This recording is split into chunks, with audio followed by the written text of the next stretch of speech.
Dans cette capsule spéciale du podcast Le bijou comme un bisou, je vous propose mes coups de cœur créateurs. Aujourd'hui, j'accueille Violette Murat qui va nous raconter ses bijoux féminins. Bonjour Violaine. Bonjour Anne. J'ai été totalement fascinée par tes aircuffs. Merci. Tu parles de l'Earcuff Serpent, qui est la pièce principale de la collection Mélusine que j'ai lancée en décembre l'an dernier. Cette pièce est la première pièce que j'ai jamais dessinée. Je me souviens d'avoir commencé à l'esquisser pendant Covid, quand j'étais en conférence vidéo. Et je l'ai dessinée comme un symbole de ma vision de l'indépendance féminine. Mes bijoux sont en mouvement. Je voulais des bijoux qui accrochent l'ombre et la lumière. Pour moi, c'est une expression d'une féminité très indépendante et très moderne. Tu es d'accord avec moi que nous, les femmes, on a toutes ces zones d'ombre et de lumière en nous. Des zones qui sont très généreuses et protectrices et des zones qui peuvent être destructrices et parfois assez féroces. C'est d'ailleurs dans la mythologie ce qui t'a interpellée, je crois, puisque la première collection, elle vient d'une fée. Chacune de mes collections est inspirée d'un archétype féminin. La première collection est inspirée par Mélusine. C'est un conte médiéval.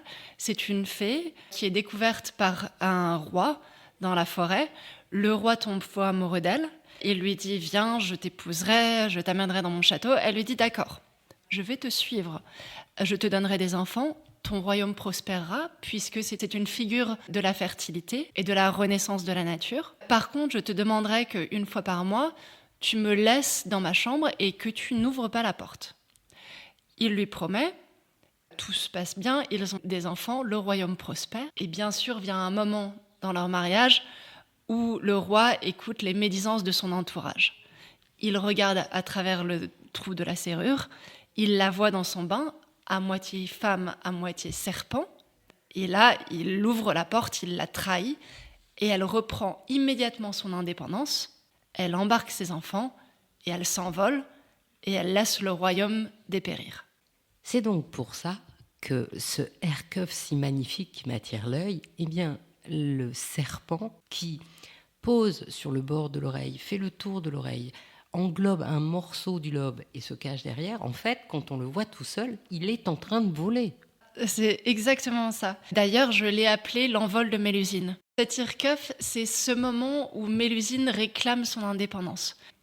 Et tu as choisi aussi d'avoir les créoles, comme si le serpent était en train de bouger par terre. Tu as choisi que dans tes bracelets, il y ait aussi cette forme organique qui fait qu'on peut porter le bijou comme on le souhaite. L'idée est aussi de pouvoir porter mes bijoux comme une expression de la liberté. Tout est stackable, tout est empilable. On peut les mettre dans un sens, on peut les mettre dans l'autre. On peut les porter en or jaune, on peut les porter en or blanc, on peut mélanger les deux.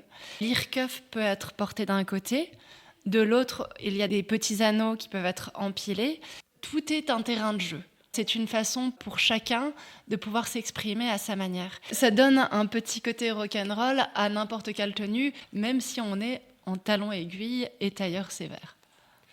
D'ailleurs, tu as poursuivi la personnalisation parce qu'il y a des petites têtes de serpent qui sont toutes seules, il y a des petites têtes de serpent avec les petits yeux, il y a des petites têtes de serpent avec plein de pierres. Pareil pour les créoles, on peut choisir vraiment la finition qu'on le souhaite. Je voulais donner à mes clientes l'opportunité de customiser les pièces qui leur plaisaient le plus. Donc les larges créoles qui s'appellent le baiser du serpent et les bracelets sont customisables avec les pierres de naissance. Donc par exemple, moi je suis née au mois de mai. Je choisis quoi ?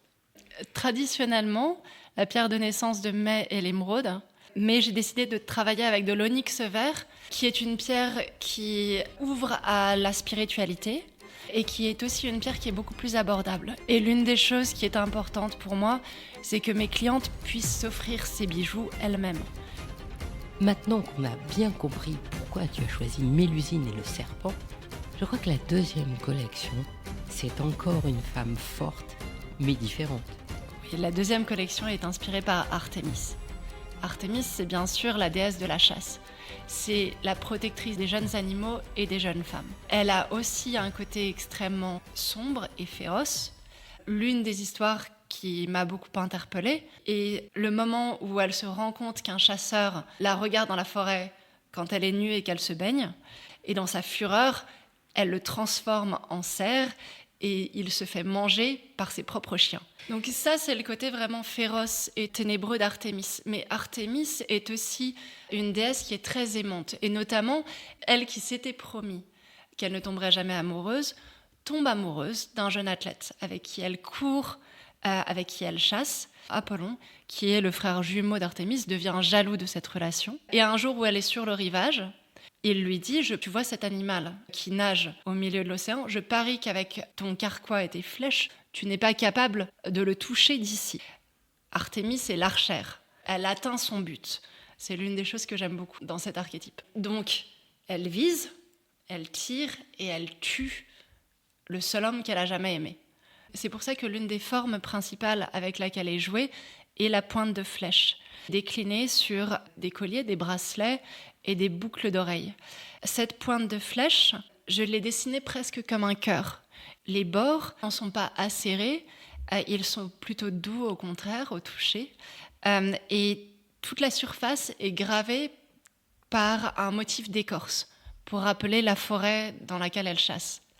L'autre motif qui m'a interpellée, c'est le croissant de lune, puisque c'est aussi la déesse de la lune. Le croissant de lune, qui est souvent assez acéré, je l'ai réinterprété pour qu'il ait un côté presque liquide, comme du métal en fusion. Sur le collier, sur la manchette, sur l'earcuff que j'ai dessiné, et un croissant qui a des vagues et qui accroche à nouveau ces zones d'ombre et de lumière. Et pour matcher avec ce côté de la nuit, tu l'as marié avec le lapis. Oui, le lapis est une pierre que j'aime beaucoup. Elle ressemble au ciel étoilé et c'est aussi une pierre qui ouvre le cœur à l'aventure. Le sautoir, qui est l'une des pièces principales de la deuxième collection, est une pièce de 70 cm pour pouvoir porter la pointe de flèche juste sur le cœur. Moi, ce que j'aime beaucoup aussi dans cette collection, c'est cette manchette extraordinaire. On dirait qu'on est sur de l'eau, sur un ruisseau la nuit, parce que cette finition brossée donne un éclairage extrêmement doux, avec un mouvement très particulier, et pourtant c'est quand même une manchette présente. C'est une pièce qui est dessinée comme une manchette de guerrière, mais elle a à nouveau ce côté qui est très liquide, très organique et très doux. Les côtés ont été comme arrachés pour garder ce côté très organique. L'extérieur fait des vagues, l'intérieur a été martelé pour ressembler au ciel étoilé la nuit. L'autre pièce que j'aime beaucoup, c'est l'earcuff qui, elle aussi, est dessinée comme une armure.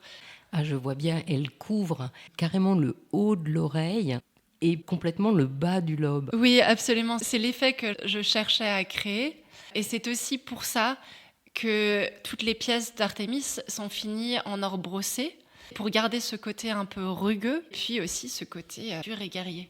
Et en plus, ça respecte ce que tu voulais d'intensifier l'ombre et la lumière sur chacun des bijoux. Tu as absolument raison, parce que quand l'or est trop poli, il écrase la lumière. Pour garder ces contrastes entre lumière et ombre, j'avais besoin d'un fini qui soit un peu plus brossé ou un peu plus satiné comme la première collection. J'aime mélanger les deux collections parce que ça me permet de canaliser l'énergie de ces deux archétypes féminins qui sont très forts, de Mélusine et d'Artémis. La raison pour laquelle j'utilise le mot archétype, qui peut paraître un peu raide, c'est parce que l'archétype, si on regarde l'étymologie du mot, c'est le premier modèle. Et c'est un modèle qui continue à évoluer, qui continue à parler, qui résonne. Je suis sûre que tout le monde a un côté qui sera plus Artémis, un côté qui sera plus Mélusine, un côté qui sera plus Aphrodite. Ce sont des modèles qui vous parlent. C'est le contraire du stéréotype qui est un modèle qui est enfermé, qui n'est pas libre. L'archétype, ça parle au mindset collectif. C'est pour ça que je souhaite que les femmes se sentent bien quand elles portent mes bijoux et qu'elles se rappellent leur force. Eh bien, merci Violaine. Merci Anne. Cette capsule spéciale a vocation à s'enrichir de nouveaux épisodes suivant mes coups de cœur créateurs auxquels je décerne un bisou spécial comme un bijou. Abonnez-vous au podcast pour ne pas louper d'épisodes et partagez cet épisode sur vos réseaux sociaux pour faire découvrir ses créateurs. Envoyez-leur aussi plein de bisous comme un bijou.